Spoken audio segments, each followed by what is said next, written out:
तो दोस्तों, स्वागत है आप सभी का एक नई क्लास के अंदर। आज हम करने वाले हैं जो दिशा की किताब है उसे देखने वाले हैं, और उसका भी टॉपिक नंबर दूसरा है पुरातात्विक स्रोत, उसको हम देखने वाले हैं। और अगर राजस्थान जीके अगर आपको तैयार करना है तो ये दिशा की किताबें पढ़ लो, इससे आगे कुछ भी नहीं जाने वाला भाई। क्योंकि ये ऐसे क्वेश्चन है जो आपको हर बार एग्जाम्स के अंदर देखने को मिलेंगे, और लगभग क्वेश्चन यहीं से राजस्थान में मिलने वाले हैं।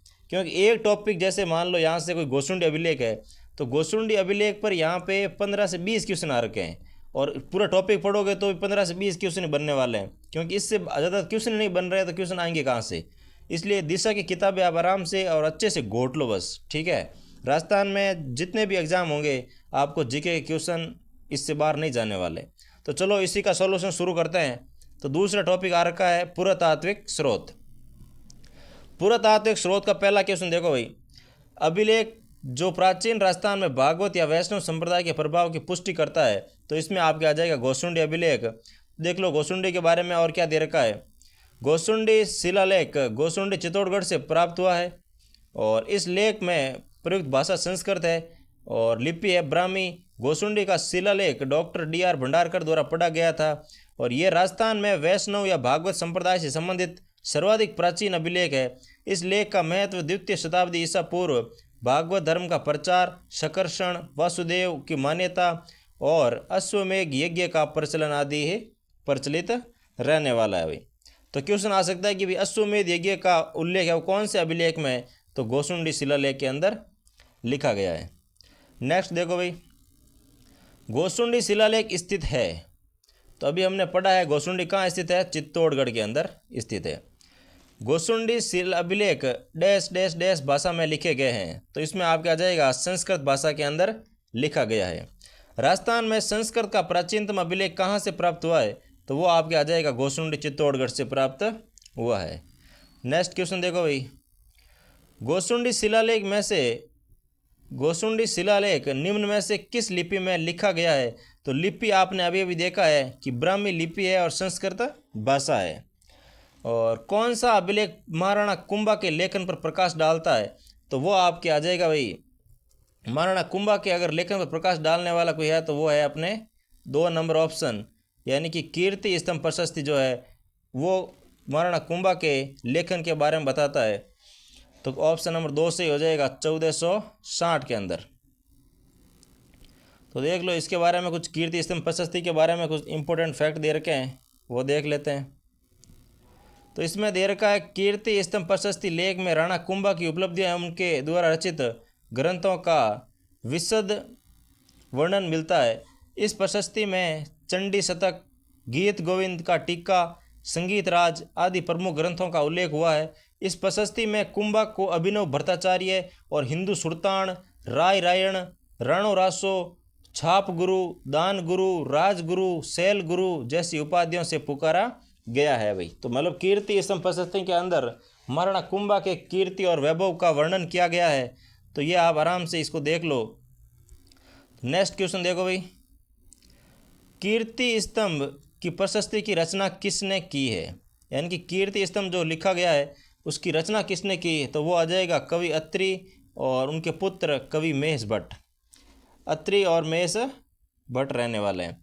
तो इसमें देख लो भाई पूरा कीर्ति स्तंभ के बारे में। कीर्ति स्तंभ प्रशस्ति लेख 3 दिसंबर 1460 के अंदर ये लिखा गया। प्रस्तुत प्रशस्ति चित्तौड़ के कीर्ति स्तंभ की कई शिलाओं पर उत्कीर्ण श्लोकों का सामूहिक नाम है कीर्ति स्तंभ, और श्लोक 3 से लेकर 8 तक बप्पा रावल का वर्णन, फिर अमीर का वर्णन किया गया है। इसके प्रशस्तिकार कवि अत्रि थे, लेकिन उनका निधन हो जाने के कारण इनके पुत्र कवि मेष ने इसे पूरा किया, जिसका उल्लेख इस प्रशस्ति में मिलता है भाई, ठीक है ना। कवि अत्रि ने इसको शुरू किया था, और लेकिन बीच में इनका निधन हो जाने के कारण इनके पुत्र कवि मेष ने इसे पूरा किया था भाई। नेक्स्ट देखो, निम्न में से किस प्रशस्ति के रचयिता अत्रि और मेष थे, तो अभी हमने देखा ही है कि अत्रि और मेष कौन सी प्रशस्ति के थे, तो कीर्ति स्तंभ प्रशस्ति के लेखक थे। यानी कि आपको एक टॉपिक से इतने सारे क्वेश्चन मिल जाएंगे कि उस टॉपिक से और नया क्वेश्चन तो बनाना असंभव हो जाता है, ठीक है ना। तो लगभग यही क्वेश्चन घुमा फिरा के आते हैं, तो इनको एक बार अच्छे से घोट लो भाई। आप क्यों बड़े बड़े नोट्स पढ़ रहे हो आप। और नेक्स्ट क्वेश्चन देखो, चीरवा शिलालेख के बारे में सही है। तो कौन सा कथन है वो चीरवा शिलालेख के बारे में सही है? तो कथन नंबर दूसरा है वो सही हो जाएगा कि दूसरा, यानी कि 1, 2 और 3 तीनों ही कथन है वो 3 कथन सही है इसमें। तो पहला आपको दे रखा है ये 1273 ईस्वी में संस्कृत भाषा में उत्कीर्ण है। ठीक है भाई, 1273 ईस्वी के अंदर कौन सी भाषा में है? तो संस्कृत भाषा में। और दूसरा आपको दे रखा है रत्नप्रभ सूरी इसके प्रशस्तिकार है। ठीक है भाई, चीरवा शिलालेख के लेखक कौन है? तो रत्नप्रभ सूरी। तीसरा दे रखा है इसके शिल्पी दलहन थे, यानी कि इसको लिखा तो था अपने रत्नप्रभ सूरी ने, लेकिन पत्थर पर उत्कीर्ण करने वाले कौन है? शिल्पी, तो वो है दलहन। ठीक है ना, तो ऑप्शन नंबर 1, 2 और तीनों ही सही हो जाएंगे। इसके बारे में क्या लिखा हुआ देखो, तो चीरवे का शिलालेख बड़गांव तहसील उदयपुर से ये प्राप्त हुआ है। ध्यान रखना, चीरवा का शिलालेख कहाँ से मिला है? तो उदयपुर से मिला है। चीरवा गांव के इस शिलालेख में मेवाड़ के गोइल वंशीय शासकों जैत्र सिंह, तेज सिंह, समर सिंह की उपलब्धियों का उल्लेख है। भुवन सिंह सूरी के शिष्य रत्नप्रभ सूरी ने इसकी रचना की है और उनके शिष्य पार्श्वचंद्र ने इसे सुंदर लिपि प्रदान की है और शिल्पी दलहन ने इसे दीवार पर लगाया था भाई। ठीक है ना, तो ये चीज़ें दिया, पढ़ लो आराम से। और नेक्स्ट क्वेश्चन देखो भाई, चीरवा शिलालेख किस राजवंश के शासकों का उल्लेख करता है? यानी कि जो चीरवा का शिलालेख है वो किस राजवंश का उल्लेख करता है? तो इसमें आपके आ जाएगा मेवाड़ के गुइल शासकों का वर्णन करता है। ठीक है ना भाई। क्वेश्चन नंबर नेक्स्ट देखो, 17वीं शताब्दी की रचना राजप्रशस्ति महाकाव्य के रचयिता कौन है? यानी कि 17वीं शताब्दी में लिखी गई जो रचना है राजप्रशस्ति महाकाव्य, इसके रचयिता कौन है? तो वो आपके आ जाएंगे रणछोड़ भट्ट तेलंग। ठीक है ना, तो राजप्रशस्ति के बारे में कुछ इंपॉर्टेंट चीज़ देख लेते हैं। देखो, तो राजप्रशस्ति राजसमंद से मिली है और विश्व की सबसे बड़ी ये प्रशस्ति रणछोड़ भट्ट तेलंग ने मेवाड़ महाराणा राज सिंह के आदेश से राजसमंद झील की 9 चौकी पाल की ताकों पर लगी 25 काले पत्थर की बड़ी बड़ी शिलाओं पर संस्कृत में 24 सर्गों में उत्कीर्ण की थी। इससे मालूम होता है कि राजसमंद का निर्माण 14 वर्षों में दुष्काल के समय श्रमिकों के लिए काम निकालने के लिए करवाया गया था। यानी कि अकाल पड़ा था उस समय, जनता को कुछ काम देना पड़ रहा है ताकि उसके खाने पाने की व्यवस्था हो सके। तो उस अकाल के दौरान राजसमंद झील का निर्माण हुआ था, ये इसके बारे में बताया गया है और निकालने के लिए कराया गया। हमारे देश में सबसे बड़े शिलालेखों में से पाषाण पट्टिका 9 चौकी की पाल की ताकों में लगी है। यानी कि देखा जाए तो देश की सबसे बड़ी शिलालेख है वो राजप्रशस्ति है भाई, 9 बड़ी बड़ी चट्टानों में लगी हुई है। 17वीं शताब्दी के इतिहास में विवाह, खेल, शिक्षा, मुद्रा और आदि पर प्रकाश डाला गया है और इसमें महाराणा अमर सिंह द्वारा की गई मुगल मेवाड़ संधि का भी उल्लेख मिलता है भाई। और लेकिन इसका ऐतिहासिक उपयोग जगत सिंह एवं राज सिंह के लिए अत्यधिक है। जो ऐतिहासिक उपयोग है या ऐतिहासिक जो चीज़ें दे रखी है वो जगत सिंह और राज सिंह के बारे में बताई गई है और राज सिंह के काल के अत्यधिक है क्योंकि प्रशस्तिकार उनके समय तक जीवित था। ठीक है ना, इसलिए इनके बारे में ज़्यादा वर्णन किया गया है। तो नेक्स्ट क्वेश्चन पर बढ़ो भाई, किस शिलालेख या प्रशस्ति में मुगल मेवाड़ संधि का वर्णन है? ये देख लो, इसी में से वापस क्वेश्चन घुमा के आ गया कि कौन से शिलालेख या प्रशस्ति में मुगल और मेवाड़ की संधि का उल्लेख किया गया है? तो वो आपके आ जाएगा राज सिंह प्रशस्ति, राज सिंह प्रशस्ति। ठीक है भाई, राज प्रशस्ति का काल है, तो राज प्रशस्ति का कौन सा काल है? तो 1676, यानी कि राज सिंह के समय ये उत्कीर्ण हुई है। तो राज सिंह का शासन काल तो 1676 के समय ही था, तो इसमें आपके आ जाएगा 1676। नेक्स्ट देखो भाई, किस शिलालेख में चौहानों को वत्स गोत्रीय ब्राह्मण बताया गया है? यानी कि कौन सा शिलालेख है जो चौहानों को वत्स गोत्रीय ब्राह्मण बता रहा है? ये क्वेश्चन देखो कितने बार कितने एग्जाम्स के अंदर आया हुआ है, देख लो आप। तो बिजोलिया का शिलालेख है जो कि चौहानों को वत्स गोत्रीय ब्राह्मण बताता है भाई। तो बिजोलिया के शिलालेख के बारे में कुछ देख लेते हैं, इंपॉर्टेंट चीज़ देखो। बिजोलिया का लेख भीलवाड़ा से प्राप्त हुआ है और ये लेख बिजोलिया गांव के पार्श्वनाथ मंदिर के पास की एक चट्टान पर उत्कीर्ण है। तो बिजोलिया गांव के पास में एक पार्श्वनाथ मंदिर है, वहाँ पर चट्टान पे ये उत्कीर्ण है। इस लेख में अजमेर सांबर के चौहान वंशीय शासकों को वत्स गोत्रीय ब्राह्मण बताते हुए उनकी वंशावली व उनकी उपलब्धियां दी गई है। ये लेख दिगंबर जैन श्रावक लोलाक के पार्श्वनाथ के मंदिर और कुंड के निर्माण की स्मृति में लगाया गया था। जैन दिगंबर जैन कौन थे? श्रावक लोलाक, ठीक है ना भाई, ये ध्यान रखना नाम। इस शिलालेख से ये ज्ञात होता है कि विग्रहराज चतुर्थ ने दिल्ली का यानी कि दिल्ली को अपने अधीन किया था। तो मतलब एकमात्र राजस्थान का शासक जिसने दिल्ली को अपने अधीन किया है तो ये विग्रहराज चतुर्थ है। ये जानकारी हमें कहाँ से मिलती है? तो बिजोलिया के लेख से प्राप्त होती है भाई। नेक्स्ट देखो, बिजोलिया अभिलेख किस वंश के इतिहास की जानकारी देता है? तो अभी हमने देखा ही है कि बिजोलिया है वो चौहानों के वंश की जानकारी देता है, विग्रहराज चौहान वगैरह के बारे में बताता है। नेक्स्ट देखो, बिजोलिया अभिलेख का काल है। तो बिजोलिया अभिलेख का कौन से समय उत्कीर्ण हुआ है? तो वो आपके आ जाएगा 1170 के समय इनका उत्खनन मतलब इनका अभिलेखित किया गया था, ठीक है ना। नेक्स्ट देखो, निम्न में से कौन सा शिलालेख चौहान राजवंश की वंशावली के बारे में जानकारी उपलब्ध कराता है? यानी कि नीचे कुछ अभिलेख दे रखे हैं और आपको बताना था कि चौहान राजवंश के बारे में कौन सा अभिलेख बताता है। तो वो आपके आ जाएगा बिजोलिया का अभिलेख है, वो चौहानों के बारे में बताता है। नेक्स्ट क्वेश्चन देखो भाई, बिजोलिया लेख के अनुसार सांबर झील का निर्माण किसने करवाया? ये देखो, ये क्वेश्चन भी कितनी बार आया हुआ है। तो ये ऐसे क्वेश्चन ही आते हैं, बार बार रिपीट होते रहते हैं और हम उसी सेम नोट्स को घोड़ते रहते हैं, तो उससे कुछ होने वाला है नहीं भाई। इसलिए जो क्वेश्चन आए हुए हैं और वही क्वेश्चन वापस बार बार आ रहे हैं तो उन्हीं को याद कर लो और पढ़ लो वापस। तो इसमें देखो, तो सांबर झील का निर्माण किसने करवाया? बिजोलिया शिलालेख के अनुसार कौन है? तो वो आता है वासुदेव। यानी कि बिजोलिया शिलालेख में लिखा गया है कि सांबर झील का निर्माण है वो वासुदेव ने करवाया था, जो कि चौहानों के क्या कहते हैं संस्थापक है। तो ये आपके रहने वाले हैं। नेक्स्ट देखो भाई, इनके बारे में कुछ विस्तार से दे रखा है। देखो, बिजोलिया प्रशस्ति का रचयिता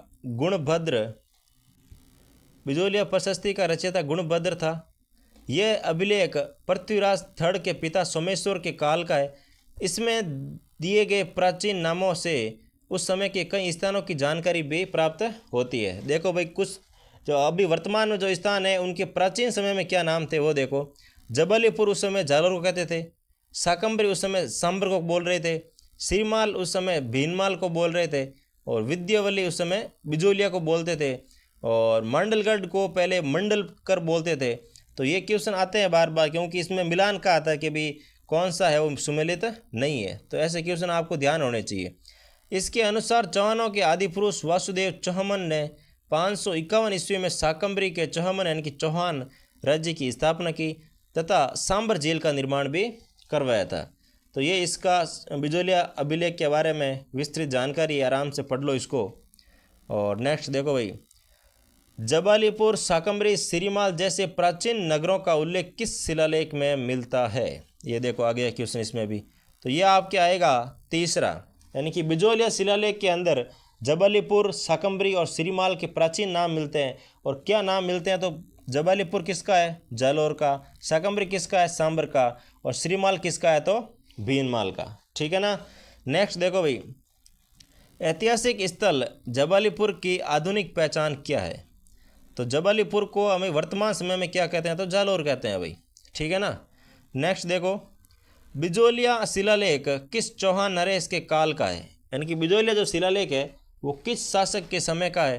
तो इसमें आपके आ जाएगा सोमेश्वर के समय का है, जो कि पृथ्वीराज थर्ड के पिताजी थे सोमेश्वर, उनके काल में ये बिजोलिया शिलालेख लगवाया गया था भाई।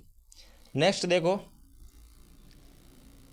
प्राचीन शिलालेखों में जालोर को किस नाम से जाना जाता है? यानी कि प्राचीन जो बिजोलिया शिलालेख है उसमें जालोर को किस नाम से जाना जाता है? तो वो आपके आ जाएगा जबालीपुर, यानी कि ऑप्शन नंबर 3।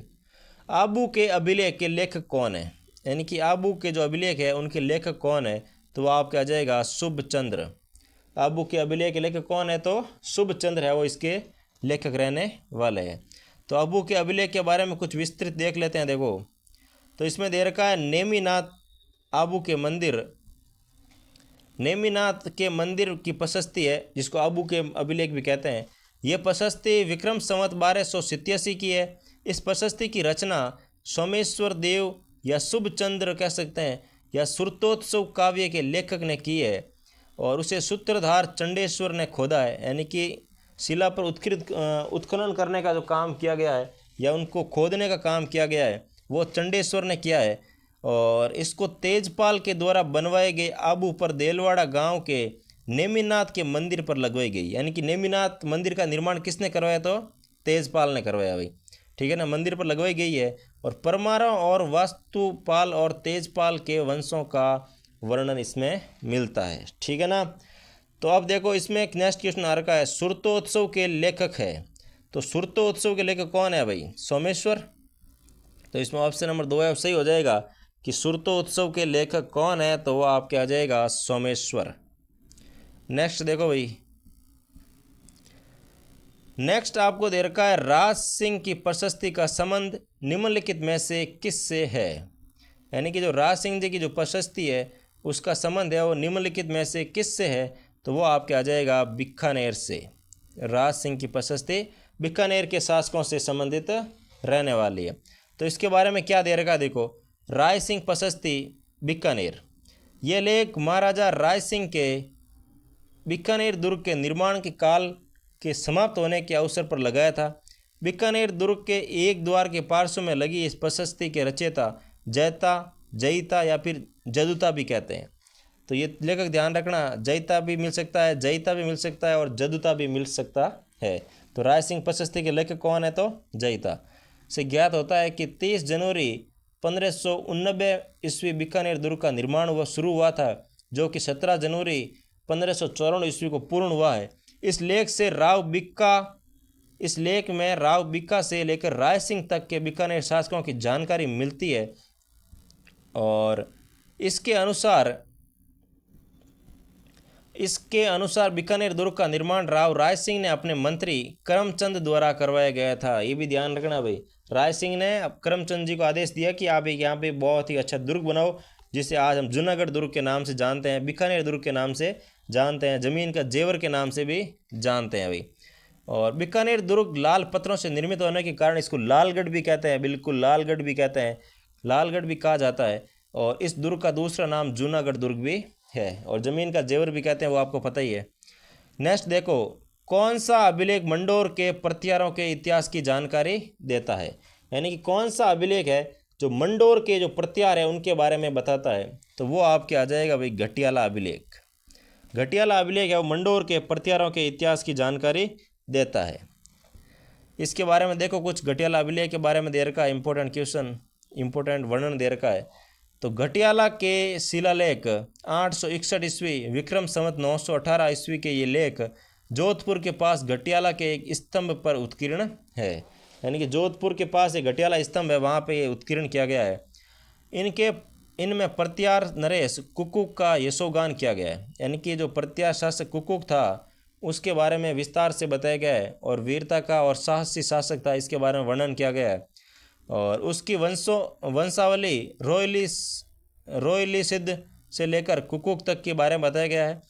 यह लेख संस्कृत व प्राकृत दोनों भाषाओं में है, ध्यान रखना, संस्कृत और प्राकृत दोनों भाषाओं के अंदर उत्कीर्ण किया गया है। इस लेख में मग जाति के ब्राह्मण का उल्लेख किया गया, बिल्कुल ये बहुत इंपॉर्टेंट है भाई, क्वेश्चन आ सकता है कि मग जाति का उल्लेख कौन से अभिलेख में है, तो मग जाति के ब्राह्मण का उल्लेख घटियाला अभिलेख के अंदर किया गया है। इस अभिलेख का रचयिता मग एवं उत्कीर्णकर्ता स्वर्णकार कृष्णेश्वर था। इसे कुकुक ने उत्कीर्ण करवाया था। इसे शाक द्वीपीय ब्राह्मण भी कहा जाता है, यानी कुकुक को शाक द्वीपीय ब्राह्मण भी कहा जाता है, जो ओस वालों के आश्रित रहकर जीवन यापन करते थे। तो ये घटियाला अभिलेख के बारे में हो गया इंपॉर्टेंट। अब आगे बढ़ते हैं, देखो नेक्स्ट क्वेश्चन, घटियाला शिलालेख किस भाषा में लिखा गया है, ये देख लो भाई। घटियाला अभिलेख अभी हमने पढ़ा है, संस्कृत में भी लिखा हुआ है और प्राकृत के अंदर भी लिखा हुआ है, तो ऑप्शन नंबर 2 है वो आपके सही हो जाएगा। नेक्स्ट देखो, अभिलेख जो प्रतिहार शासक कुकुक की आभीरों पर विजय का दावा करता है, यानी कि कौन सा अभिलेख है जो कुकुक की जो आभीर थे उन पर विजय का दावा करता है, तो वो आपके आ जाएगा घटियाला अभिलेख। यानी घटियाला अभिलेख बताता है कि जो कुकुक है वो आभीरों से युद्ध करते हैं और उस पर विजय प्राप्त करते हैं। नेक्स्ट देखो भाई, घटियाला प्राकृत अभिलेख किस शासक से संबंधित है। तो घटियाला जो प्राकृत अभिलेख है वो किस शासक से संबंधित है, तो वो आपके आ जाएगा प्रत्यार शासक कुकुक से संबंधित रहने वाला है। नेक्स्ट देखो, घटियाला शिलालेख में निम्नांकित में से किस वंश की जानकारी प्राप्त होती है, तो इसमें आपके आ जाएगा मंडोर के प्रत्यार वंश की जानकारी है वो घटियाला शिलालेख से प्राप्त होती है भाई, ठीक है ना। नेक्स्ट देखो, घटियाला अभिलेख से संबंधित कथनों में असत्य है, यानी कि नीचे कुछ कथन दे रखे हैं और घटियाला अभिलेख से संबंधित कौन सा कथन है वो असत्य रहने वाला है वो आपको बताना था।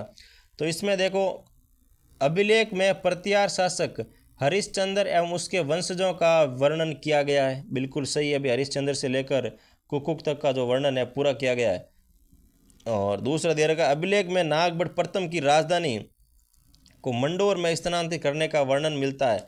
नहीं भाई, ये गलत है इसमें, ठीक है ना। अभिलेख में मग जातीय ब्राह्मणों का उल्लेख है, बिल्कुल सही है, मग जातीय ब्राह्मणों का उल्लेख है। और ये अभिलेख 4 अभिलेखीय लेखों का समूह है, तो ये भी सही है अभी। तो ऑप्शन नंबर 2 है वो असत्य रहने वाला है आपके। नेक्स्ट क्वेश्चन देखो, बड़वा गांव जो कि कोटा में स्थित है से कितने मोखरी यूप अभिलेख प्राप्त हुए, यानी कि जो वड़वा गांव है वो कोटा के अंदर है और उससे कुछ मोखरी यूप अभिलेख मिले हैं, तो कितने प्राप्त हुए हैं वो आपको बताना था। तो इसमें 3 अभिलेख प्राप्त हुए, ध्यान रखना। तो अब देखते हैं बड़वा अभिलेख क्या है। तो बड़वा यूप अभिलेख 12 जिला पूर्व में कोटा जिला था से कि अंता तहसील के बड़वा गांव में विक्रम संवत 238 के 3 यूप लेख मिले हैं, यानी कि बड़वा गांव अभी 12 के अंदर स्थित है लेकिन पहले कोटा में स्थित था। तो वहाँ से 3 यूप अभिलेख मिले हैं जिसमें मोखरी वंश के, कौन सा वंश है भाई, तो मोखरी वंश के शासकों का वर्णन सर्वप्रथम मिलता है। यानी कि बड़वा के जो यूप अभिलेख मिले हैं 3, उसमें मोखरी वंश के शासकों का वर्णन मिलता है। इसमें मोखरी महासेनापति बल के 3 पुत्रों के एक यज्ञ संपादन का उल्लेख है। इन यूप अभिलेखों से देश में बुद्ध धर्म की अवनति एवं हिंदू धर्म के पुनरुत्थान के संधि काल में यज्ञादि के पुनरारंभ की जानकारी प्राप्त होती है। यानी कि ये बड़वा का जो यूप अभिलेख है ये बौद्ध धर्म की अवनति के बारे में बताता है और हिंदू धर्म के पुनरुत्थान के बारे में बताता है भाई। और इसके बाद ये रखा है, इस अभिलेख में कृत संवत का उल्लेख किया गया है और ये मोखरी वंश के शासकों का पहला व प्राचीन अभिलेख है। ये एक स्तंभ या यूप का उत्कीर्ण किया गया है, ठीक है ना, स्तंभ पर उत्कीर्ण किया गया है। तो नेक्स्ट देखो, बड़वा गांव से प्राप्त यूप स्तंभ अभिलेख किस वंश या गण से संबंधित है, तो इसके ऑप्शन देख लो। तो अभी हमने देखा है कि मोखरी वंश से संबंधित है, तो इसमें आपके आ जाएगा ऑप्शन नंबर 1, मोखरी वंश से संबंधित रहने वाले हैं भाई। नेक्स्ट देखो, उस अभिलेख को चिन्हित कीजिए जो प्राचीन राजस्थान के वैष्णव संप्रदाय की उपस्थिति के साक्ष्य देता है। यानी कि प्राचीन राजस्थान के जो वैष्णव संप्रदाय के साक्ष्य देता है वो कौन सा अभिलेख रहने वाला है, तो वो आपके आ जाएगा बरनाला अभिलेख। यह आपके सांख्यिकी अधिकारी 2021 में आया हुआ क्वेश्चन है कि बरनाला अभिलेख की जानकारी देता है भाई, ठीक है। अब बरनाला अभिलेख के बारे में और क्या दे रखा है देखो, तो बरनाला अभिलेख जो है वो जयपुर के अंत में विष्णु भगवान की वंदना की गई। यानी कि बरनाला अभिलेख जयपुर है, इसमें अंत में विष्णु भगवान की वंदना की गई है और उससे हम अनुमान लगाते हैं कि इसमें वैष्णव संप्रदाय के बारे में बताया गया है और वहाँ के लोग जो थे वो वैष्णव भगवान या फिर भगवान विष्णु से परिचित थे और उनकी पूजा पाठ करते थे, ठीक है। नेक्स्ट देखो, कुंभलगढ़ प्रशस्ति के रचयिता है, तो कुंभलगढ़ प्रशस्ति के रचयिता कौन है अभी, तो इसमें आ जाएगा कवि महेश जो है वो कुंभलगढ़ प्रशस्ति के रचयिता है। यह आपके जेल प्रेरी 2017 में आया हुआ, देखो।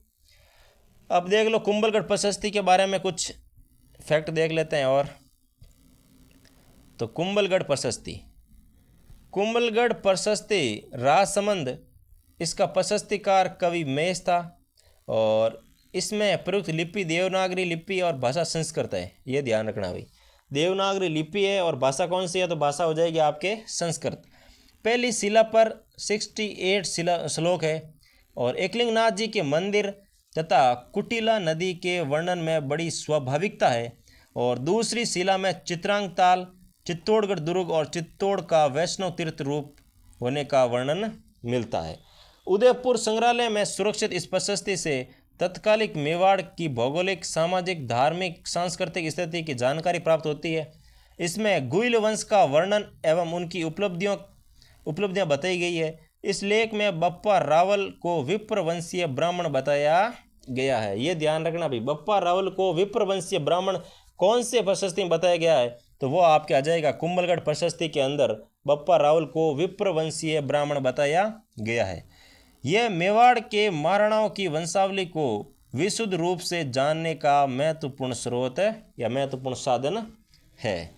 चलो नेक्स्ट देखो, निम्नलिखित में से एकलिंग शिलालेख का लेखक कौन है, यानी कि जो एकलिंग शिलालेख है उसके लेखक कौन है, तो इसमें आपके आ जाएगा महेश्वर क्या हो या महेश भट्ट क्या हो, एक ही बात है, ठीक है ना। चलो इस प्रशस्ति के बारे में कुछ देख लेते हैं। तो एकलिंग प्रशस्ति गिरवा तहसील उदयपुर से ये प्राप्त हुई है और इसके जो रचयिता है वो महेश भट्ट या फिर महेश्वर था। इसने इसमें बप्पा रावल का संन्यास लेना और मेवाड़ के गुहिलों का वर्णन मिलता है भाई, यानी कि जो एकलिंग प्रशस्ति है इसमें बप्पा रावल जी के संन्यास लेने की जानकारी भी मिलती है और अन्य मेवाड़ के गोइल शासकों के बारे में बताया गया है। और इसके रचयिता कौन है, तो महेश भट्ट या फिर महेश्वर भी कह सकते हो, ठीक है ना। नेक्स्ट देखो, तो बरली का शिलालेख जो कि अशोक के काल से पूर्व का माना जाता है कहाँ स्थित है, यानी कि जो बरली का शिलालेख प्राप्त हुआ है ये मौर्य शासक अशोक सम्राट के काल से भी पहले का माना जाता है। तो ये कहाँ से प्राप्त हुआ है, तो ये आपके रहने वाला है अजमेर से। तो बरली का शिलालेख कहाँ से प्राप्त हुआ, तो अजमेर से प्राप्त हुआ है। नेक्स्ट देखो भाई, बरली के शिलालेख के बारे में कुछ देख लेते हैं फैक्ट। तो इसमें आपके दे रखा है बरली या फिर बरली शिलालेख केकड़ी जिले पूर्व अजमेर जिला था और अभी नए जिले बने उसमें केकड़ी जिला आ गया कि भिनाई तहसील में स्थित है। ये राजस्थान का सबसे प्राचीनतम अभिलेख है और बरली के पास भिलोट माता के मंदिर से इसे प्राप्त किया गया था। और बरली का शिलालेख ब्राह्मी लिपि में उत्कीर्ण है, ये भी ध्यान रखना भाई। और वर्तमान में ये अजमेर संग्रहालय के अंदर सुरक्षित पड़ा है भाई, ठीक है ना। तो बरली अभिलेख में क्या है, केकड़ी जिले और पूर्व जिला अजमेर था और उसकी भिनाई तहसील से प्राप्त हुआ है और सबसे प्राचीनतम अभिलेख है ये। और बरली के पास जो भिलोट माता का मंदिर है वहाँ से इसे प्राप्त किया गया था। इसकी लिपि रहने वाली है ब्राह्मी, तो ये चीज़ें आपको ध्यान रखनी है। और नेक्स्ट देखो, बरली स्टोन एपिग्राफ यानी कि बरली जो शिलालेख है वो चिन्हित किया गया है। तो इसमें आपके आ जाएगा ब्राह्मी पांडुलिपि, अभी देखा है ब्राह्मी लिपि के अंदर, तो ब्राह्मी लिपि के अंदर इसको चिन्हित किया गया है। नेक्स्ट देखो भाई, निम्नलिखित में से कौन सा प्रत्यारों का इतिहास बताता है, यानी कौन सा अभिलेख है जो प्रत्यारों का इतिहास बताता है, तो इसमें आपके आ जाएगा मंडोर का जो शिलालेख है वो प्रत्यार शासकों के बारे में बताता है। चलो मंडोर शिलालेख के बारे में कुछ जान लेते हैं एक्स्ट्रा फैक्ट। तो मंडोर का शिलालेख जोधपुर के अंदर मंडोर की एक बावड़ी में शिला पर उत्कीर्ण इस लेख में 685 ईस्वी के आसपास विष्णु और शिव की पूजा पर प्रकाश पड़ता है। और मंडोर का दूसरा शिलालेख है ये शिलालेख 837 ईस्वी में गुर्जर प्रत्यार शासक बाउक ने खुदवाया था और इसमें गुर्जर प्रत्यार शासकों की वंशावली तथा विष्णु व शिव पूजा के बारे में बताया गया है भाई। इसमें भी शिव पूजा और विष्णु भगवान की पूजा के बारे में बताया गया है, तो ये भी ध्यान रखना मंडोर शिलालेख, ठीक है ना, प्रत्यारों का इतिहास बताता है। नेक्स्ट देखो भाई, किस अभिलेख में प्रत्यारों को सौमित्र यानी कि लक्ष्मण से उद्धृत हुआ कहा जाता है, यानी कि कौन सा शिलालेख है जो प्रत्यारों को लक्ष्मण के अवतार मानते हैं या फिर लक्ष्मण के वंशज मानते हैं, तो वो आपके आ जाएगा ग्वालियर जो अभिलेख है वो बताता है कि जो प्रत्यार शासक है वो लक्ष्मण के वंशज थे। देखते हैं ग्वालियर प्रशस्ति में और क्या दे रखा है। तो मीर भोज प्रथम की देन है ग्वालियर प्रशस्ति और ये संस्कृत में उत्तरी ब्राह्मी लिपि में उत्कीर्ण है। इस पर कोई तिथि अंकित नहीं है परंतु अनुमानतः 880 ईस्वी के लगभग की है। इस लेख का लेखक भट्टाधनिक का पुत्र बालादित्य है भाई। बिल्कुल, इस ग्वालियर प्रशस्ति के जो लेखक है वो कौन है? तो बालादित्य है। इससे गुर्जर प्रतिहारों की वंशावली व उपलब्धियों का वर्णन भी मिलता है भाई। ठीक है ना, गुर्जर प्रतिहार शासकों की उपलब्धि और वर्णन के बारे में बताया गया है। नेक्स्ट देखो, हाड़ी रानी कर्मावती द्वारा जौहर में प्रवेश करते समय दिए गए भूमि दान की जानकारी का स्रोत कौन सा है? बिल्कुल, बहुत ही अच्छा क्वेश्चन है भाई। महाराणा कुंभा की जो धर्मपत्नी है हाड़ी रानी कर्मावती, उन्होंने जब जौहर किया था तो वो जौहर में प्रवेश करने से पहले क्या करते हैं कि कुछ दान पुण्य करते हैं। तो उन्होंने कुछ भूमि अनुदान दी थी, और उसका कौन से के अंदर कौन सा स्रोत है जिससे हम आज पता लगाते हैं कि हाँ भाई उस समय हाड़ी रानी कर्मावती ने भूमि अनुदान दिया था? तो उसमें आपके रहेंगे पूर्व के ताम्रपत्र जो है वो, उसमें स्पष्ट रूप से लिखा हुआ है कि हाड़ी रानी कर्मावती ने जौहर में प्रवेश करने से पहले भूमि अनुदान दिया था भाई। ठीक है ना, तो पूर्व के ताम्रपत्र ध्यान रखना भाई इस चीज़ का। नेक्स्ट देखो भाई, नेक्स्ट आपके रहने वाले पूर्व के ताम्रपत्र के बारे में कुछ जान लेते हैं। देखो, तो पूर्व का ताम्रपत्र 1535 ईस्वी के समय का है। यह ताम्रपत्र बहादुर शाह के चित्तौड़गढ़ पर आक्रमण के दौरान राजपूत स्त्रियों के द्वारा अपने सतीत्व की रक्षा के लिए जौहर में प्रवेश की घटना बतलाता है। ठीक है, इससे यह भी ज्ञात होता है कि रानी कर्मावती ने जौहर में प्रवेश करते समय भूमि अनुदान दिया था। बिल्कुल भाई, जब बहादुर शाह ने जब आक्रमण किया चित्तौड़ पे, तो 1535 के समय में राजपूत जो महिलाएं थी उन्होंने जौहर कर लिया, और उसके रानी आड़ी रानी कर्मावती ने जौहर में प्रवेश करने से पहले भूमि अनुदान दिया था। उसका उल्लेख भी पूर्व के ताम्रपत्र के अंदर लिखा हुआ है। चलो नेक्स्ट क्वेश्चन देखो, किसानों से वसूल की जाने वाली विविध लाग बागों का उल्लेख किससे प्राप्त या किस में प्राप्त होता है? यानी कि किसानों से वसूली जाने वाली जो लाग बाग थी उसका उल्लेख कौन से में है? तो वो आ जाएगा चिकली ताम्रपत्र। तो चिकली ताम्रपत्र के अंदर तो आता है लाग बाग का उल्लेख, और पूर्व ताम्रपत्र में आता है हाड़ी रानी कर्मावती के भूमि अनुदान का उल्लेख। तो चिकली ताम्रपत्र क्या है वो देखो, इससे किसानों से वसूला जाने वाला विविध लाग बागों का पता चलता है। ठीक है भाई, नेक्स्ट चलो। नेक्स्ट क्वेश्चन दे रखा है, पाशुपात संप्रदाय से संबंधित गुरु विश्व रूप का उल्लेख किस में मिलता है? पाशुपात संप्रदाय से संबंधित जो विश्व गुरु का उल्लेख है वो किस में मिलता है? तो वो आ जाएगा हर्ष पर्वत शिलालेख, यानी कि हर्ष पर्वत पर जो शिलालेख लगा हुआ है वहाँ से ये इसका उल्लेख मिलता है। तो देखो, हर्षनाथ की प्रशस्ति के बारे में कुछ और देखते हैं क्या दे रखा है। हर्षनाथ सिक्कर के मंदिर की ये प्रशस्ति 973 ईस्वी की है। इसमें हर्षनाथ मंदिर का निर्माण अल्हट द्वारा करवाया गया, इसका वर्णन मिलता है। बिल्कुल, हर्षनाथ मंदिर का निर्माण किसने करवाया? तो ध्यान रखना, अल्हट ने करवाया था। किए जाने का वर्णन है। इसमें चौहानों का वंशक्रम एवं उनकी उपलब्धियां, पशुपात संप्रदाय से संबंधित गुरु विश्व रूप का उल्लेख भी मिलता है भाई। ये चौहान शासक वीरराज के समय की है। इसमें वागड़ को वारगट कहा गया है। बिल्कुल सही बात है भाई, हर्षनाथ जो पर्वत प्रशस्ति है उसमें वागड़ को वारगट भी कहा गया है। नेक्स्ट देखो, महाराणा कुंभा के समय का प्राचीनतम ज्ञात अभिलेख प्राप्त होता है ग्राम, कौन से गांव से प्राप्त होता है महाराणा कुंभा के समय का प्राचीनतम अभिलेख? तो वह आपके आ जाएगा पदराड़ा गांव। ठीक है ना, तो पदराड़ा गांव से महाराणा कुंभा के समय का सबसे प्राचीनतम अभिलेख प्राप्त होता है। नेक्स्ट देखो भाई, अधोलिखित अभिलेखों का सही कालक्रम चुनिए, जो कि आरोही क्रम में होना चाहिए।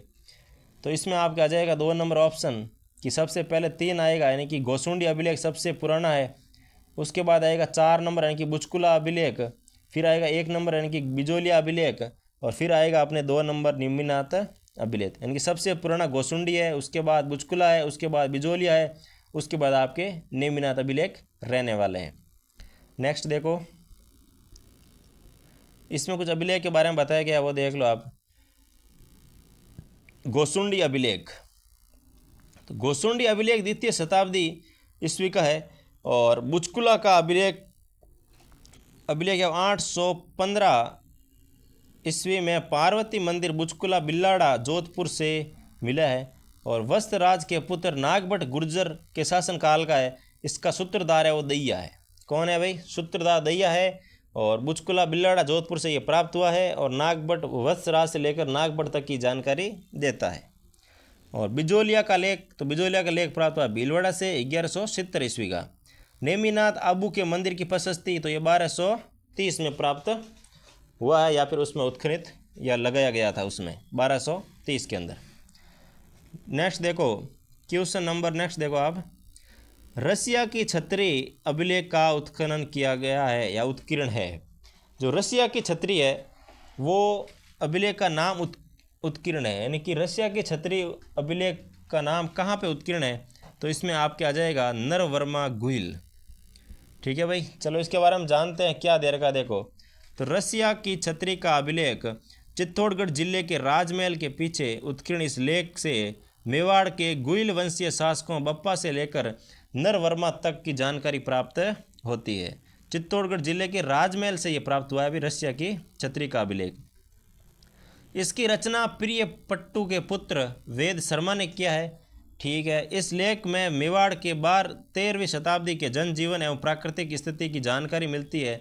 नागदा एवं देलवाड़ा इसमें शामिल किए गए हैं। नागदा और देलवाड़ा की जो वेशभूषा है, जीवन शैली है, उसके बारे में इसमें वर्णित किया गया है।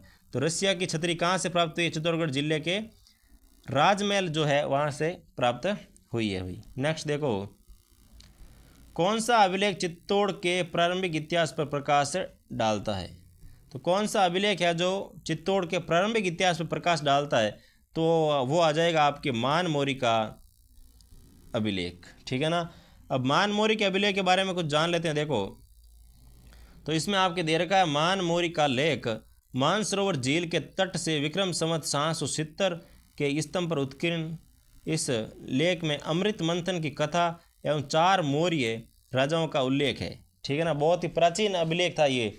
और इसके रचयिता जो है वो पुष्य है, नागभट्ट का पुत्र था पुष्य, एवं उत्कीर्णकर्ता शिलादित्य थे। तो भी इसकी रचना करने वाले तो पुष्य थे, और उत्कीर्णकर्ता कौन थे? तो शिलादित्य थे।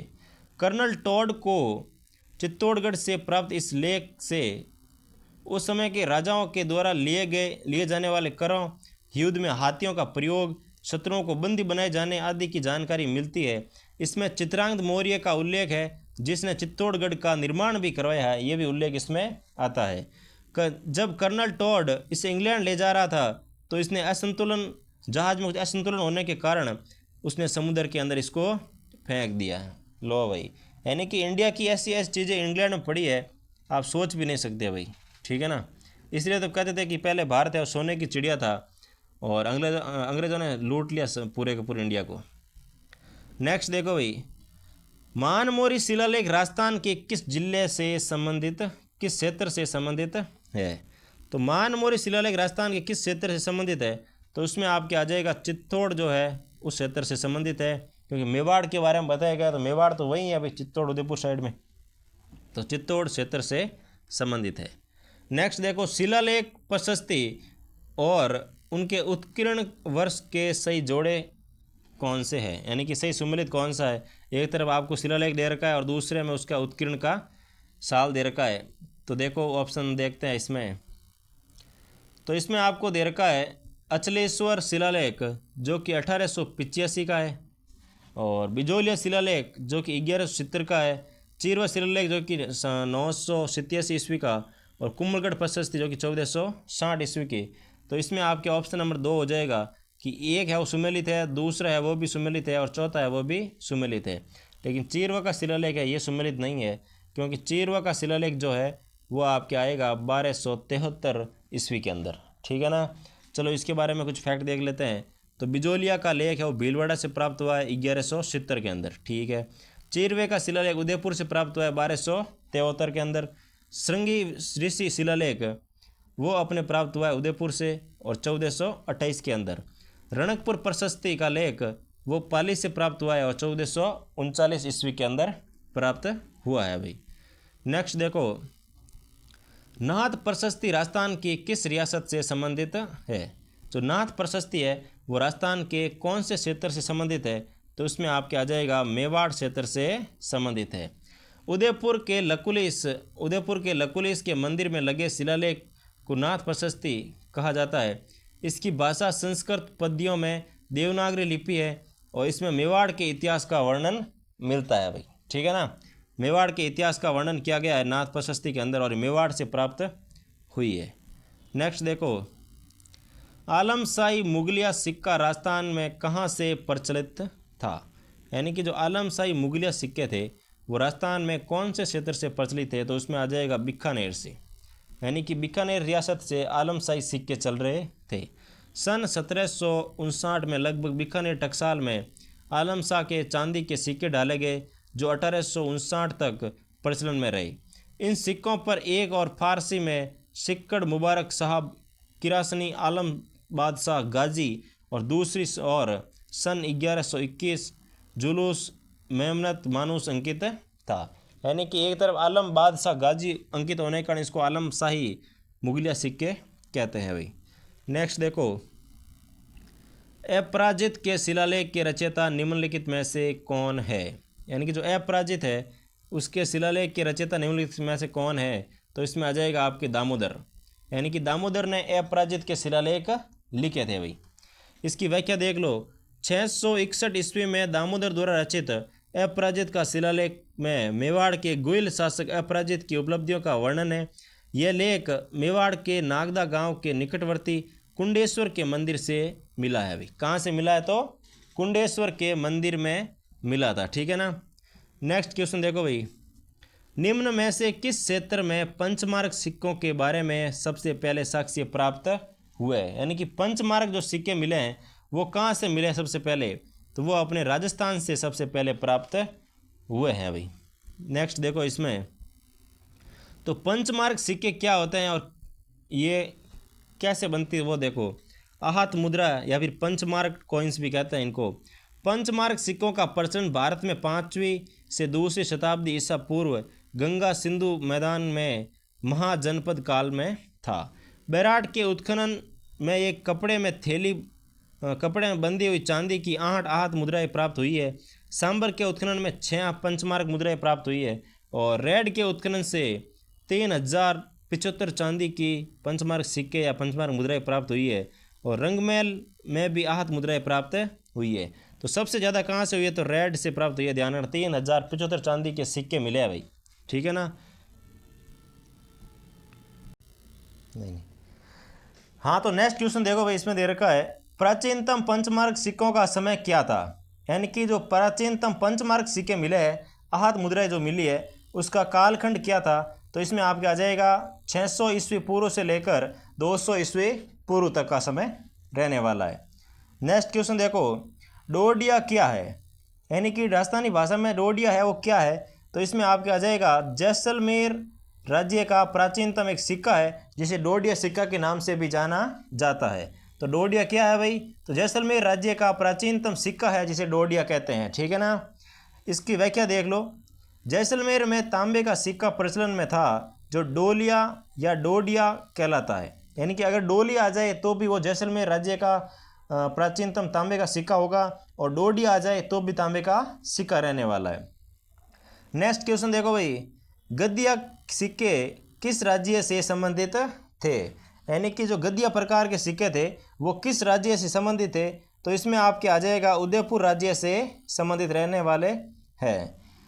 इसकी व्याख्या देख लो, क्या दे रखी है देखो, मेवाड़ के कई स्थानों पर हूणों द्वारा प्रचलित चांदी व तांबे के सिक्कों के गद्दिया सिक्के मिले हैं जो क्षत्रप और प्रतिहार शासकों के सिक्कों के चिन्हों की पतला कर बनाए गए थे और जिसमें चिन्ह का अंकन स्पष्ट नहीं हो सकता और गधे के मुंह जैसा दिखाई देने के कारण गद्दिया सिक्के के नाम से जाना जाता है।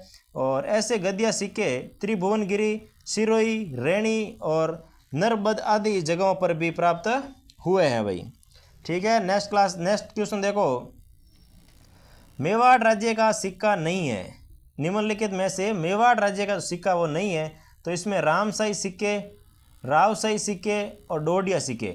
तो अभी हमने पढ़ा है कि डोडिया सिक्का जो है वो जैसलमेर का है, तो मेवाड़ का तो होने का सवाल ही नहीं है। तो इसमें वो सभी सिक्के जो है वो मेवाड़ के नहीं है। यानी कि जो रामशाही है, रावशाही है और डोडिया सिक्के तीनों ही मेवाड़ के सिक्के नहीं है। तो ऑप्शन नंबर 4 सही हो जाएगा।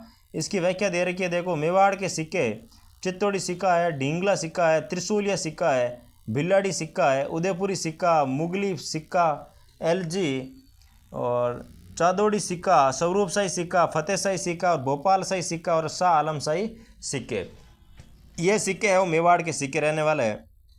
तो नेक्स्ट क्वेश्चन देखो, जाड़शाही सिक्का कौन सी रियासत में प्रचलित था?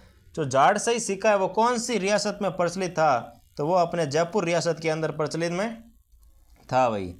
नेक्स्ट क्वेश्चन देखो, थोड़ी इसकी व्याख्या देख लो जाड़शाही सिक्के की। तो इसमें आपके दे रखा है कि जयपुर के कछुआ नरेशों में मुगल काल में जाड़शाही सिक्के चलाए जो तोल में 1 तोला था, यानी कि 1 तोले का सिक्का था पूरा। ब्रिटिश काल में चांदी के कलदार सिक्के के प्रचलन से स्थानीय सिक्के बंद हो गए थे भाई। तो नेक्स्ट देखो, मुगल शासकों के साथ मैत्रीपूर्ण संबंधों के कारण जयपुर के कछुआ शासकों द्वारा जारी किए गए सिक्के कहलाते हैं। तो क्या कहलाते हैं सिक्के? तो जाड़शाही सिक्के कहलाते हैं। कि मुगलों के साथ उनके मैत्रीपूर्ण संबंध थे, उसी संबंध के कहते हैं याद में या फिर उनके लिए ही जाड़शाही सिक्के चलाए गए थे, जो कि मुगलों और इन कछुआ शासकों के मैत्रीपूर्ण संबंधों के कारण चलाए गए थे। ठीक है ना। और निम्न देखो क्वेश्चन नंबर नेक्स्ट, निम्नलिखित में से कौन सा युग्म मुद्राएं और जारीकर्ता सुमेलित नहीं है? यानी कि नीचे दे रखे हैं कौन सी मुद्रा है और कौन से राज्य संबंधित है और कौन सा सुमेलित नहीं है, वो आपको बताना है। तो इसमें आपके आ जाएगा जो विजयशाही सिक्के है वो बीकानेर राज्य से चलाए गए थे, ये सुमेलित नहीं है। बाकी जाड़शाही जयपुर राज्य बिल्कुल सही है। और विंशोपक सिक्के चहमान वंश चलाए गए, बिल्कुल सही है। और दब्बूशाही सिक्के मारवाड़ राज्य द्वारा चलाए गए, ये भी सही है। लेकिन विजयशाही सिक्के वो बीकानेर द्वारा नहीं चलाए गए। नेक्स्ट देखो भाई, जोधपुर के महाराजा विजय सिंह ने सर्वप्रथम मुगल बादशाह शाह आलम से आज्ञा प्राप्त कर सोने चांदी व तांबे के विजयशाही सिक्के चलाए थे। यानी कि विजयशाही सिक्के बीकानेर के नहीं थे, वो जोधपुर के महाराजा विजय सिंह ने चलाए थे भाई। नेक्स्ट क्वेश्चन देखो, निम्नलिखित में से कौन सा युग्म सुमेलित नहीं है? इसमें अभी मुद्राएं और रियासत दे रखी है। तो अक्केशाही सिक्के जैसलमेर बिल्कुल सही है, जाड़शाही सिक्के जयपुर बिल्कुल सही है, विजयशाही सिक्के बीकानेर, देखो सेम क्वेश्चन आ गया। और गजशाही सिक्के जोधपुर, तो गजशाही सिक्का बिल्कुल सही है, जोधपुर सही है। लेकिन विजयशाही सिक्का भी जोधपुर महाराजा विजय सिंह ने चलाया था, तो ये बीकानेर वाला सुमेलित नहीं रहने वाला। नेक्स्ट देखो भाई क्वेश्चन नंबर, लिलूलिया और लल्लूशाही सिक्के का निर्माण कहाँ होता था? यानी कि लिलूलिया और लल्लूशाही जो सिक्के हैं उनका निर्माण है वो कहाँ होता था? तो इसमें आपके आ जाएगा सोजतपाली के अंदर इनका निर्माण होता था। तो इसके बारे में कुछ व्याख्या देख लो। सोजतपाली की टकसाल के सिक्के लिलूलिया लल्लूशाही सिक्के कहलाते थे। सोजत की टकसाल से बनने वाले सिक्कों पर श्री माताजी और श्री महादेव शब्द भी उत्कीर्ण होने लगा। इन पर शाह आलम द्वितीय का राज्य वर्ष 22 अंकित होने के कारण इन्हें बाईसंदा सिक्के भी कहते हैं। यानी कि इन पे 22 है वो अंकित था अंक, इसलिए इनको बाईसंदा सिक्के भी कहते हैं, लिलूलिया सिक्के भी कहते हैं, लल्लूशाही सिक्के भी कहते हैं। नेक्स्ट क्वेश्चन देखो भाई, रावशाही सिक्कों का संबंध किस राज्य से है? जो रावशाही सिक्के हैं उनका संबंध है वो किस राज्य से है? तो वो आपके आ जाएगा अलवर से। राव साहब अलवर साइड से है, तो रावशाही सिक्कों का संबंध कहाँ से है? तो अलवर से रहने वाले हैं। अलवर के सिक्के अक्केशाही सिक्के, रावशाही सिक्के, तांबे के रावशाही टक्का या टक्का कह सकते हैं, और अंग्रेजी पाव आना सिक्का भी कहा जाता है इनको। ठीक है, तो ये अलवर के सिक्के अभी अक्केशाही कह सकते हैं, रावशाही, तांबे के रावशाही टक्का, अंग्रेजी पाव आना सिक्का।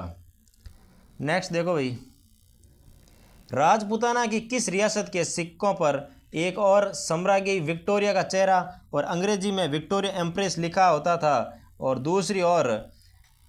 दूसरी ओर नागरी और उर्दू लिपि में महाराजा का नाम लिखा होता था? ये कौन सी रियासत के सिक्के हैं? तो वो आपके आ जाएगा बीकानेर रियासत के सिक्कों पर एक साइड में लिखा होता था विक्टोरिया एम्प्रेस और दूसरी साइड है वो महाराजा का नाम लिखा होता था। तो ये कौन सी रियासत हो? बीकानेर रियासत। तो इसके बारे में कुछ फैक्ट देख लो, आप व्याख्या देख लो इसकी, कि महाराजा गंगा सिंह के शासन काल में अंग्रेजी सरकार से हुए समझौते के तहत अंग्रेजी सरकार द्वारा प्रचलित चांदी के गोलाकार सिक्के कुछ परिवर्तन के साथ बीकानेर टकसाल में भी डाले गए। इन्होंने गंगाशाही सिक्के कहते हैं, और इन सिक्कों पर एक और महारानी विक्टोरिया का चेहरा और उसके चारों ओर अंग्रेजी में विक्टोरिया एम्प्रेस लिखा हुआ था, और दूसरी ओर देवनागरी उर्दू भाषा में महाराजा गंगा सिंह बहादुर अंकित था। यानी कि एक और तो अंग्रेजी क्वीन का नाम था और दूसरी ओर महाराजा गंगा सिंह का नाम अंकित था भाई। नेक्स्ट क्वेश्चन देखो, ढींगला, भिंडरिया और नाथद्वारिया है, यानी कि ढींगला, भिंडरिया और नाथद्वारिया क्या है? तो इसमें आपके आ जाएगा मेवाड़ में प्रचलित तांबे के जो सिक्के हैं उन्हें ढींडला, भिंडरिया और नाथद्वारिया कहते हैं भाई। इसकी व्याख्या देखो, तो मेवाड़ में प्रचलित तांबे के सिक्के ढींगला, भिलाड़ी, त्रिशूलिया, भिंडरिया, नाथद्वारिया आदि नामों से जाने जाते हैं। चांदी के सिक्कों को दम या रूपक कहा जाता है। दम, रूपक तथा तांबे के सिक्कों को करसारपण कहते थे। प्रारंभिक सिक्कों पर सूर्य, चंद्र, पशु पक्षी, धनुष, मनुष्य और वृक्ष आदि का चित्र या चिन्ह अंकित रहता था। ये चौकोर होते थे। इसी प्रकार का तांबे का सिक्का, एक ढींगला सिक्का प्रचलन में था, यानी कि तांबे का एक सिक्का ढींगला भी था, ठीक है ना। तो ये सारे सिक्के वो मेवाड़ के सिक्के प्रचलन में थे। तो नेक्स्ट क्वेश्चन देखो, इकती संदा रुपया राजस्थान के कौन सी टकसाल में बनता था? यानी कि इकती संदा जो रुपया है वो राजस्थान की कौन सी टकसाल में बनता था? तो वो आपके आ जाएगा कुचामन टकसाल में, और कुचामन रियासत के द्वारा यह चलाया जा रहा था। तो कौन सा रुपया? तो इकती संदा रुपया, ठीक है ना भाई। ये ध्यान रखना, ये क्वेश्चन बहुत बार आया हुआ है भाई। इसकी व्याख्या देखो, सन 1838 में कुचामन के ठाकुर ने महाराजा मान सिंह से आज्ञा प्राप्त करके अपने यहाँ चांदी का कुचामनिया सिक्का बनाया, जिस पर शाह आलम द्वितीय का 31वां राज्य वर्ष लिखा होने से इकती संदा कहलाया, ठीक है ना। इसको बोपुसाई या बोरसी रुपया भी कहते हैं भाई, ये ध्यान रखना। तो कौन ठाकुर थे? ठाकुर ने महाराज मान सिंह से आज्ञा लेकर के 1838 में ये सिक्के शुरू किए थे भाई, इकती संदा सिक्के, ठीक है ना। नेक्स्ट क्वेश्चन देखो, नेक्स्ट क्वेश्चन है, किस मुगल शासक ने चित्तौड़ विजय के उपरांत मेवाड़ में एलजी सिक्के जारी किए थे? यानी कि एलजी सिक्के भी मेवाड़ में चलाए गए थे और मुगलों ने चलाए थे मेवाड़ विजय के उपलक्ष्य में। तो ये कौन से शासक ने चलाए? तो इसमें आ जाएगा अकबर ने ये एलजी सिक्के चलाए थे मेवाड़ के अंदर। तो इसकी व्याख्या देखो, सिक्का एलजी, चित्तौड़ की टकसाल से मुगल बादशाह अकबर चित्तौड़ विजय उपरांत जहांगीर आदि के डाले गए सिक्के, जिन्हें सिक्का एलजी कहलाते हैं, महाराणा भीम सिंह ने अपनी बहन चंद्रकौरी की स्मृति में चादोड़ी रुपया और 8 अन्नी, 54 अन्नी, 2 अन्नी, 1 अन्नी के सिक्के जारी किए। इन पर फारसी अक्षर थे, ठीक है ना भाई। तो एलजी सिक्के अकबर ने चलाए थे मेवाड़ के अंदर। नेक्स्ट देखो, किस चौहान रानी ने अपने नाम के सिक्के चलवाए थे? यानी कि किस चौहान रानी ने अपने नाम से सिक्के चलवाए थे? तो इसमें आ जाएगा भाई सोमल देवी, यानी कि सोमल देवी के नाम से सिक्के चलवाए गए थे। और इसकी व्याख्या देखो, अजयराज की रानी सोमल देवी, जिसे सोमलखा भी कहते हैं, ने अपने नाम से तांबे और चांदी के सिक्के चलवाए थे। सोमवती सिक्कों के नाम से ये प्रसिद्ध थे सिक्के, सोमल देवी के नाम से रहने वाले हैं। इसमें नेक्स्ट क्वेश्चन देखो, प्राचीन राजस्थान की मूर्ति कला की प्रतीक नाद की शिव प्रतिमा किस जिले से प्राप्त हुई है? यानी कि नाद की जो शिव प्रतिमा है वो कौन से जिले से प्राप्त हुई है? तो इसमें आपके आ जाएगा अजमेर जिले से प्राप्त हुई है। इसकी व्याख्या देखो भाई, कुषाण शासकों के संपर्क में राजस्थान के पत्थर और मृणमय मूर्तियां कला को एक नवीन मोड़ दिया गया, जिसके नमूने अजमेर के नाद की शिव प्रतिमा, सांबर का स्त्री धड़ अश्व और अजामुख हाग्रीव और अग्नि की मूर्ति अपने आप में कला के अद्वितीय नमूने है। यानी कि कुषाण शासकों ने ये मूर्तियां है वो बनवाई थी, तो ये भी आपको ध्यान रखना है भाई। नेक्स्ट क्वेश्चन देखो, निम्न में से कौन सा जोड़ा जिसमें एक सिक्के दे रखे हैं और प्रचलन का क्षेत्र दे रखा है तो सम्मिलित नहीं है? तो इसमें सबसे पहले दे रखे हैं स्वरूपशाही सिक्के, तो मेवाड़ में है, बिल्कुल सही है भाई। और मदनशाही सिक्के बीकानेर, और विजयशाही सिक्के जोधपुर सही है, जाड़शाही सिक्के जयपुर सही है, लेकिन मदनशाही सिक्के जो है वो बीकानेर में नहीं थे भाई, ये गलत हो जाएगा। तो इसकी व्याख्या देखो, व्याख्या है कोटा के सिक्के हैं ये मदनशाही सिक्के, हाली सिक्के और गुमानशाही सिक्के। तो कोटा के सिक्के कौन से हैं? तो मदन शाही सिक्के, हाली सिक्के और गुमान शाही सिक्के जो है वो कोटा के सिक्के रहने वाले हैं भाई। नेक्स्ट क्वेश्चन देखो, दस्तूर कोमवार में राजस्थान के किस राज्य से संबंधित वर्णन मिलता है? यानी कि दस्तूर कोमवार जो है उसमें राजस्थान के किस राज्य का है वो वर्णन आपको देखने को मिलता है? तो इसमें आ जाएगा जयपुर का वर्णन देखने को मिलता है। इसकी व्याख्या देख लो भाई, दस्तूर कोमवार क्या है। तो देखो, दस्तूर कोमवार जयपुर राज्य के अभिलेखों की महत्वपूर्ण अभिलेख श्रृंखला है जो 32 खंडों में उपलब्ध है, जिनसे जयपुर रियासत की सामाजिक, आर्थिक, राजनीतिक, धार्मिक स्थिति की जानकारी मिलती है। इसमें जयपुर राज्य से संबंधित आय व भेंट, उपहार, युद्धादि में काम आए व्यक्तियों को दी गई इज्जत आदि का वर्णन मिलता है। इसमें तत्कालिक आभूषणों, वस्त्रों, उत्सव, पर्वों के बारे में भी काफ़ी जानकारी मिलती है। दस्तूर फारसी शब्द है जिसका अर्थ होता है कि रीति नियम, विधि, रहस्य, खोज तथा कायदा, और कौम आदि। कौम का अर्थ हो गया जाति, ठीक है ना। तो इस प्रकार के ये सिक्के चलवाए गए थे और इस प्रकार ये दस्तूर कौम जयपुर से संबंधित रहने वाला है भाई। नेक्स्ट क्वेश्चन देखो भाई, दस्तूर कोमवार के विषय में निम्नांकित में से कौन से तथ्य है वो सही है? तो कुछ तथ्य दे रखे हैं और आपको बताना है कि दस्तूर कोमवार से संबंधित कौन सा सही है। तो देखो, इसमें जयपुर राज्य की सेवा करते हुए जिन्हें पद एवं इनाम प्राप्त हुए उनका वर्णन है, बिल्कुल सही है भाई, उनका वर्णन भी है। और इसमें जयपुर राज्य की आय व्यय, भेंट, उपहार का वर्णन या विवरण मिलता है, तो यह भी बिल्कुल सही है भाई। नेक्स्ट, विभिन्न मोहल्लों में जो वस्तुएं मिलती थी उनका विवरण। नहीं, मोहल्लों का दौरा कहाँ था? अभी हमने पढ़ा है अभी उसकी व्याख्या। तो मोहल्लों वगैरह का ऐसा कुछ नहीं था। और ये 32 जिल्दों में सुरक्षित, बिल्कुल 32 इसके भाग है, 32 कह सकते हैं संरक्षण है इसके। तो ये 1, 2 और 4 ये तीनों सही है भाई। तो ऑप्शन नंबर 2 आपके सही हो जाएगा, 1, 2 और 4 रहने वाला है। नेक्स्ट देखो, जयपुर राज्य से संबंधित आय व्यय, भेंट, उपहार आदि के वर्णन किस में प्राप्त होते हैं? तो वो आपके आ जाएगा ऑप्शन नंबर 1 कि जो आय व्यय, भेंट, उपहार आदि का वर्णन मिलता है वो हमें दस्तूर कोमवार से मिलता है भाई, ठीक है ना। नेक्स्ट क्वेश्चन देखो, हकीकत बई मुख्य रूप से किस राज्य से संबंधित है? तो हकीकत बई मुख्य रूप से किस राज्य से संबंधित है? तो इसमें आ जाएगा आपके जोधपुर राज्य से संबंधित है। इसकी व्याख्या देख लो, हकीकत बइयों से विशेषतया जोधपुर के राजाओं की दिनचर्या के कार्य, यात्राओं, यातायात के साधनों, तैयारों, धार्मिक कार्यों, आय के साधनों, 1857 की क्रांति से संबंधित अंश आदि का बोध होता है। 15वीं शताब्दी से जोधपुर के अंतिम शासक हनुमंत सिंह तक की हकीकत बइया मिलती है यहाँ से। और इसी से ये ज्ञात होता है कि मारवाड़ के शासक ब्रिटिश सत्ता के प्रबल समर्थक थे। प्रत्येक बई से 5 से 10 वर्ष तक के समय का वर्णन भी मिलता है। यानी कि उस समय का जो कार्य होता था, काम है, काज है, धार्मिक जो रीति रिवाज है, संस्कार वगैरह है, नियम कानून कायदे है, वो उसमें सारे के सारे लिखे होते थे। यानी कि हकीकत बई के रूप में कह सकते हैं। यानी कि वर्तमान समय जो डायरी वगैरह लिखते हैं वही उस समय की ये डायरियाँ कह सकते हो। या फिर जो अभी व्लॉग आ रहे हैं डेली व्लॉग, ये व्लॉग ही समझो आप, ठीक है ना। हमेशा का लिखते थे कि भाई आज हमने ये किया है, ये कार्य करवाया, ये धार्मिक अनुसंधान करवाया, जो भी है वो हकीकत बइयों के अंदर मिलता था। तो हकीकत बइयों का किस राज्य से संबंधित है? तो अपने जोधपुर वाले भी इससे संबंधित है भाई।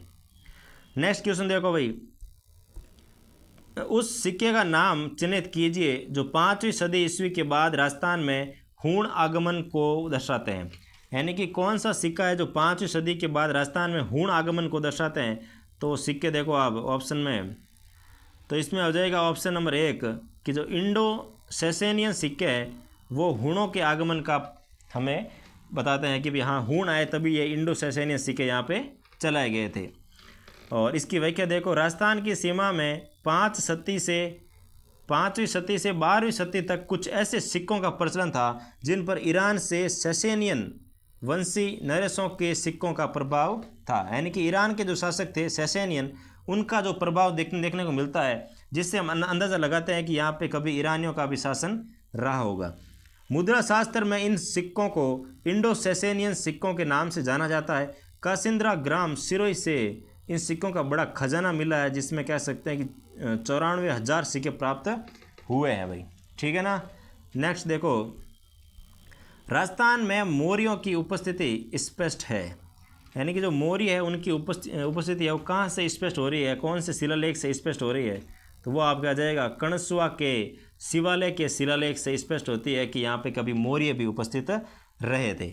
इसकी व्याख्या देखो भाई, तो कणसुआ का लेख 738 ईस्वी कोटा के निकट कणसुआ गांव के शिवालय में उत्कीर्ण यह लेख 738 ईस्वी का है, जिसमें धवल नामक मौर्य वंशी राजा का उल्लेख मिलता है भाई।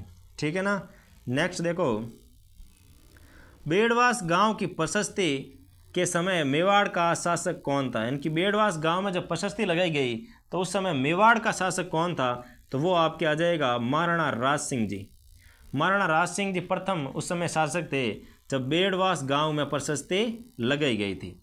तो इसकी व्याख्या देखो भाई, बेड़वास गांव की प्रशस्ति 1667 ईस्वी महाराणा राज सिंह प्रथम के समय की है। इसकी भाषा मेवाड़ी और लिपि है वो देवनागरी रहने वाली है भाई। ठीक है ना। नेक्स्ट देखो, राजस्थान सरकार द्वारा प्रकाशित कैलेंडर में विक्रम संवत साके ईस्वी सन दिया हुआ होता है। यदि विक्रम संवत 2063 हो तो साके होगा।